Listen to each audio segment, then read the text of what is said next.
President Biden humiliated the United States and the United States military. In my opinion, and I don't say this lightly, and I've never said it about anyone else, any other leader in this position, people have been talking about impeaching President Biden. I don't believe President Biden should be impeached. He's the commander-in-chief of the U.S. Armed Forces who's just essentially surrendered to the Taliban. He shouldn't be impeached. He should be court-martialed for betraying the United States of America and the United States Armed Forces. Now, those are not my words. That's a quote from retired Colonel Richard Kemp, former chairman of the Cobra Intelligence Group and commander of British forces in Afghanistan and other terrorist hotbeds, in an appearance that he made on Life, Liberty, and Levin this past Sunday night. I happen to know Colonel Kemp quite well. I've been with him in Israel on several occasions, and he's been one of the UK's most important military attachés to the Middle East. He might not be aware that under our Constitution, a U.S. president cannot be court-martialed, as our president is a civilian. Now, that's not to say he doesn't deserve to be. We can joke about all we want and talking about taking the keys away from Grandpa, but frankly, it's too late for that. He's already crashed the car. Earlier in the interview, in reference to Joe Biden's speech earlier last week, Colonel Kemp said, and I quote, "I think I would say that I've never heard such a disgraceful speech from the President of the United States of America as I heard the other day. When he said the buck stops with me, but then he went on to explain how the buck actually stopped with everybody else, it wasn't him to blame. It was everybody else, starting from President Trump. And suggesting for one moment that he was bound or was forced to carry out a policy because of President Trump's policy is simply laughable, a pitiful excuse for what he did, and now for what he's being humiliated for. It's the greatest foreign policy disaster that I have seen in my lifetime," Kemp continued, "of any nature from any Western country," end quote. Indeed, this has been unbelievable strategic consequences that we've seen, much more so than our withdrawal from Vietnam.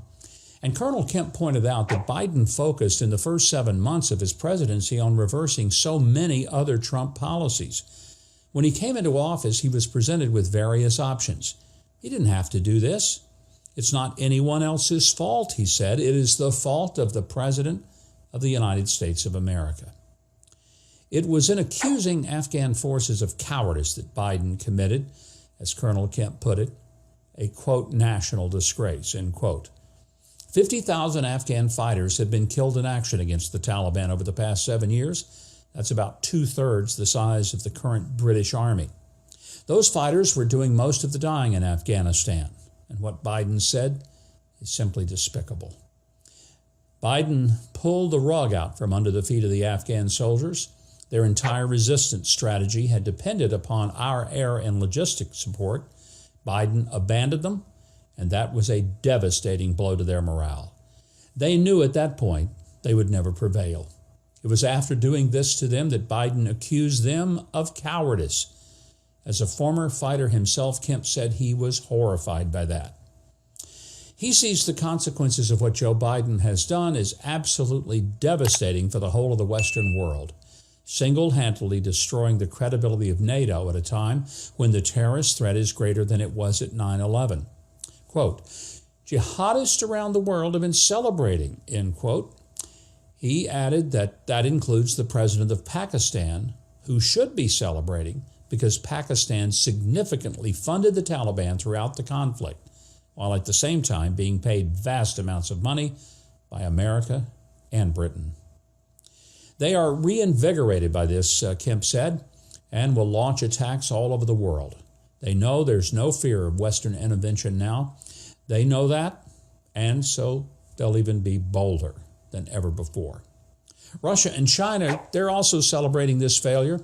They'll be emboldened by it. They'll see that they've pretty much got an open field to do whatever they like.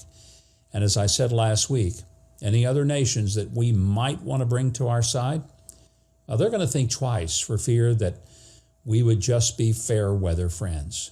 Tragically, they're going to see Russia and China as more reliable allies than we are. Under President Biden, U.S. promises are as unreliable as the U.S. dollar. And Colonel Kemp also pointed out that the president of Taiwan has reacted by saying that they need to look at strengthening their own defenses. They should, of course, but they're not capable of defending themselves against China unaided. And Ukraine and Israel are in grave circumstances as well. Colonel Kemp does believe the situation can and must be righted, though it might take several decades. He believes that America is the greatest country in the world. And here's one final quote for all those young Americans being taught in American schools that America is evil.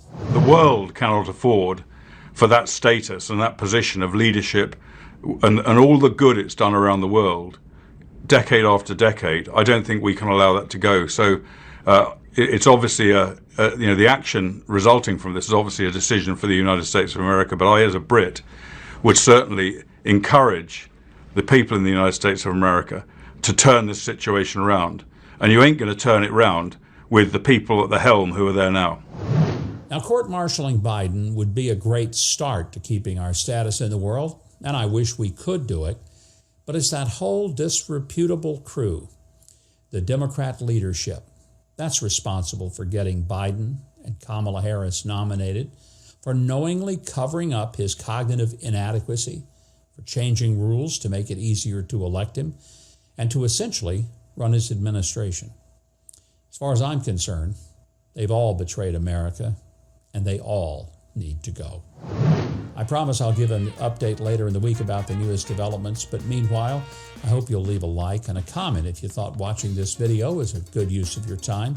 Be sure to click the subscribe button and the notification bell below so you'll know when my next video is uploaded.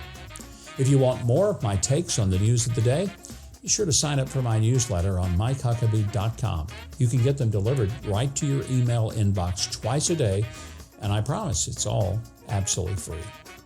Finally, please keep an eye out for the live stream this Friday at 1 p.m. Central, and come armed with your compliments, your questions, or even your searing remarks. Well, that's it for this edition of The Breakdown. I'm Mike Huckabee.